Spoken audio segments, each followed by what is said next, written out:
পরে বিস্তারিত। বাংলাদেশের সর্বশেষ গুরুত্বপূর্ণ আপডেট সংবাদে আপনাকে স্বাগত। শুরুতেই সংবাদ শিরোনাম, পরে বিস্তারিত। শুরুতেই জানিয়ে দিব, আগামী 24 ঘন্টার মধ্যে বন্যার পরিস্থিতি উন্নতি হবে, জানিয়েছে বন্যা পূর্বাভাস এবং সতর্কীকরণ কেন্দ্র। চলমান ভারী বৃষ্টি এবং উজানে ভারতের ত্রিপুরা থেকে নেমে আসা ঢলে দেশের 11 জেলায় হঠাৎ করেই বন্যার কবলে পড়েছে। বন্যার পূর্বাভাস এবং সতর্কীকরণ কেন্দ্র বলছে, আগামী 24 ঘন্টায় বৃষ্টি কমবে, সুতরাং বন্যা পরিস্থিতির উন্নতি হবে। এরপর জানিয়ে দিব, ভারতে বাঁধ ভেঙে পড়ায় তিস্তা পারে বন্যা আতঙ্ক।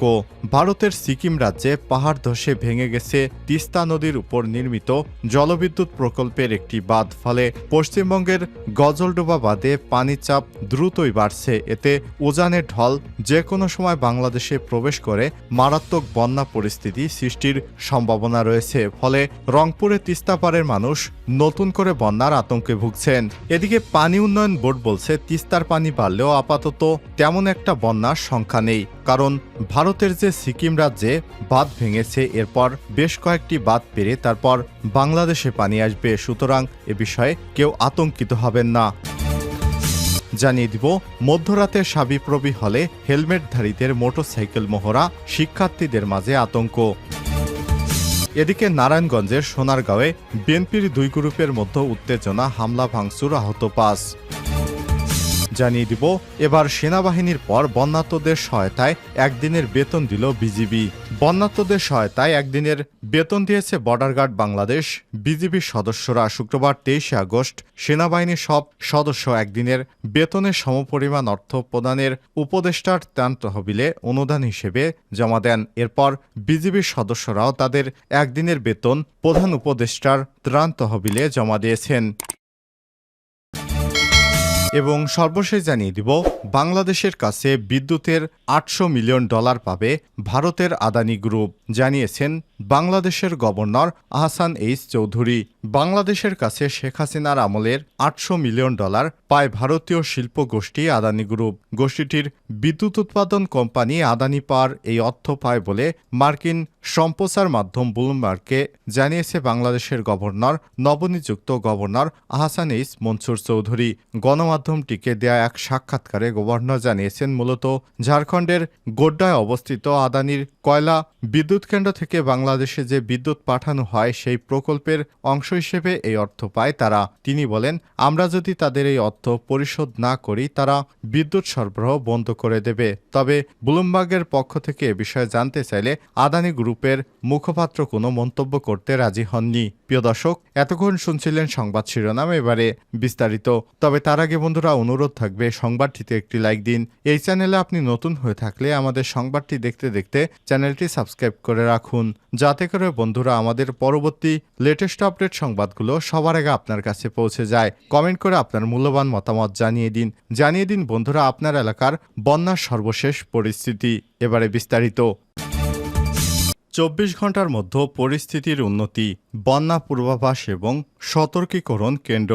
চলমান ভারী বৃষ্টি এবং উজানে ভারতের ত্রিপুরা থেকে নেমে আসা ঢলে দেশের 11 জেলায় হঠাৎ করে বন্যার কবলে পড়েছে। বন্যা পূর্বাভাস এবং সতর্কীকরণ কেন্দ্র বলছে, 24 ঘন্টায় বৃষ্টি কমে আসবে। তবে আবহাওয়া অধিদপ্তর বলছে, আগামী 3 দিনে এই বৃষ্টি কমে যাওয়ার কোনো লক্ষণ নেই। কিছু এলাকায় মাঝারি থেকে ভারী এবং অতি ভারী বৃষ্টিপাতের আভাস দিয়েছে অধিদপ্তর। শুক্রবার 23 আগস্ট বাংলাদেশ পানি উন্নয়ন বোর্ডের বন্যা পূর্বাভাস এবং সতর্কীকরণ কেন্দ্রের নির্বাহী প্রকৌশলী সর্দার উদয় রায়হান স্বাক্ষরিত নদ নদীর পরিস্থিতি এবং পূর্বাভাসে এই চিত্র তুলে ধরা হয়।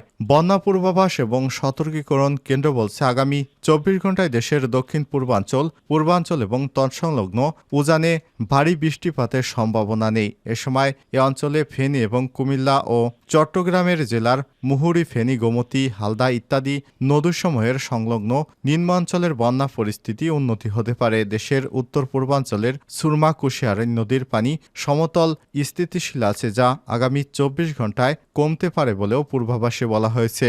এক নজরে নদ নদীর পরিস্থিতি এবং পূর্বাভাসে বলা হয়েছে, দেশের উত্তর পূর্বাঞ্চল এবং পূর্বাঞ্চল ও দক্ষিণ পূর্বাঞ্চলের প্রধান নদ নদীসমূহের পানি সমতল ধীর গতিতে হ্রাস পাচ্ছে।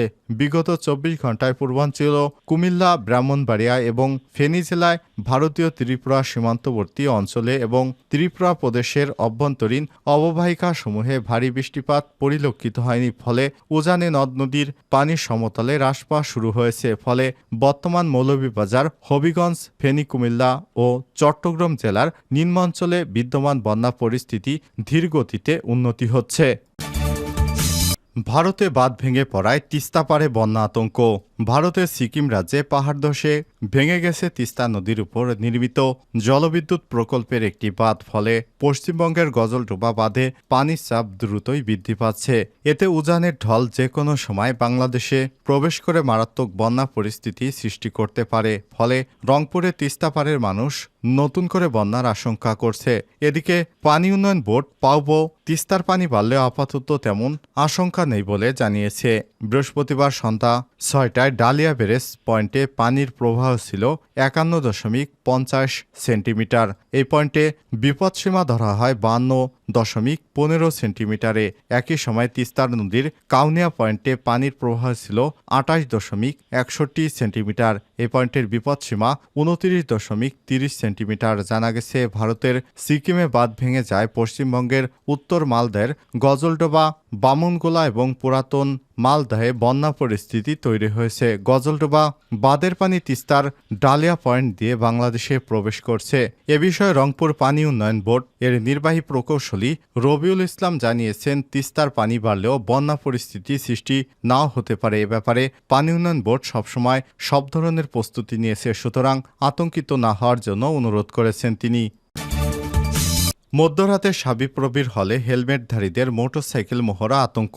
শাহজালাল বিজ্ঞান ও প্রযুক্তি বিশ্ববিদ্যালয়ের শাবিপ্রবি ছাত্রদের আবাসিক হলে মধ্যরাতে হেলমেট বাহিনী দুর্বৃত্তদের মোটরসাইকেলের মহড়ায় শিক্ষার্থীদের মধ্যে আতঙ্ক বিরাজ করছে। বৃহস্পতিবার দিবাগত রাত 12টায় এই দুর্ঘটনা ঘটে বলে জানায় প্রত্যক্ষদর্শীরা। এ সময় বিশ্ববিদ্যালয়ের 3টি আবাসিক হলে শিক্ষার্থীদের শুক্রবার দুপুর 12টার মধ্যে বের হয়ে যেতে নিরাপত্তারক্ষীদের হুঁশিয়ারি দিয়ে যায় বলেও জানানো হয়েছে। তবে কে বা কারা মহড়া দিয়েছে তাদের কাউকেই চিনতে পারেনি বলে জানান শিক্ষার্থী এবং নিরাপত্তারক্ষীরা। পরবর্তী রাত 3টার দিকে সেনাবাহিনীর টহল টিম এসে শিক্ষার্থীদের নিরাপত্তার জন্য আশ্বাস দেন তারা বিশ্ববিদ্যালয়ের আশেপাশেই থাকবেন বলে জানান। এর আগে শিক্ষার্থীরা হল গেটে একত্রিত হয়ে অবস্থান করেন। সেনাবাহিনী আশ্বাস পেয়ে শিক্ষার্থীরা নিজেদের কক্ষে ফিরে যান। এ বিষয়ে আবাসিক শাহপরান হলের প্রত্যক্ষদর্শী এক শিক্ষার্থী বলেন, মোট 8টি মোটরসাইকেলে করে হেলমেটধারী 20 থেকে 25 জন রাত 12:30টার দিকে হলের সামনে এসে মহড়া দিয়েছেন। এ সময় তারা হই হই রই রই,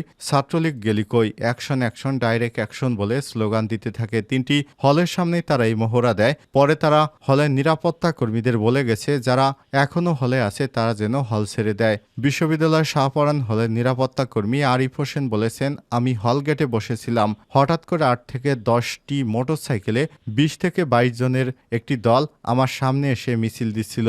এর মধ্যে মাস্ক এবং হেলমেটধারী একজন এসে আমাকে বলে, হলে যারা আছে তারা যেন হল ছেড়ে জুমার নামাজের আগেই বের হয়ে যায়। এই কথা বলেই তারা বঙ্গবন্ধু হলের দিকে চলে যায়। মাস্ক এবং হেলমেট পরা থাকায় আমরা কাউকেই চিনতে পারিনি।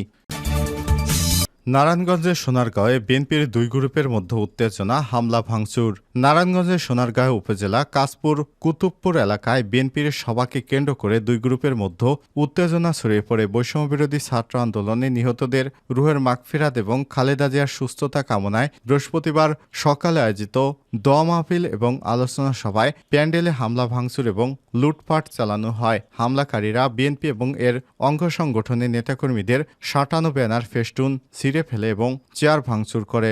সবার আয়োজক বিএনপির নেতাকর্মীরা প্যান্ডেল নির্মাণে বাধা প্রদানকারীদের ধাওয়া দিলে তারা দৌড়ে পালিয়ে যায়। এই ঘটনায় অন্তত 5 জন আহত হয়েছে। আহতদের স্থায়ী ক্লিনিকে চিকিৎসা দেওয়া হয়েছে। এই ঘটনার পর থেকে পুরো কাশপুর কুতুবপুর এলাকায় উত্তেজনা ছড়িয়ে পড়েছে। এই ঘটনায় কাশপুর ইউনিয়নের 1 নং ওয়ার্ড বিএনপির সাবেক সভাপতি মুজিবুর রহমান বাদী হয়ে বৃহস্পতিবার বিকালে সোনারগাঁও থানায় একটি অভিযোগ করেছেন। এলাকাবাসী জানায়, উপজেলা কাশপুর ইউনিয়ন বিএনপির উদ্যোগে আয়োজিত বৈষম্যবিরোধী ছাত্র আন্দোলনে নিহতদের মাগফিরাত কামনা এবং খালেদা জিয়ার সুস্থতা কামনায় দোয়া মাহফিল এবং আলোচনা সভার আয়োজন করা হয়। আগামীকাল শনিবার 24 আগস্ট এই সভা অনুষ্ঠিত হওয়ার কথা রয়েছে। সভায় সোনারগাঁও থানা বিএনপি এবং অঙ্গ সংগঠনের শীর্ষ নেতারা উপস্থিত থাকবেন বলে জানা গেছে। ওই সভাকে কেন্দ্র করে নেতাকর্মীরা সভাস্থলে চেয়ার, ব্যানার এবং ফেস্টুন সাটিয়েছেন।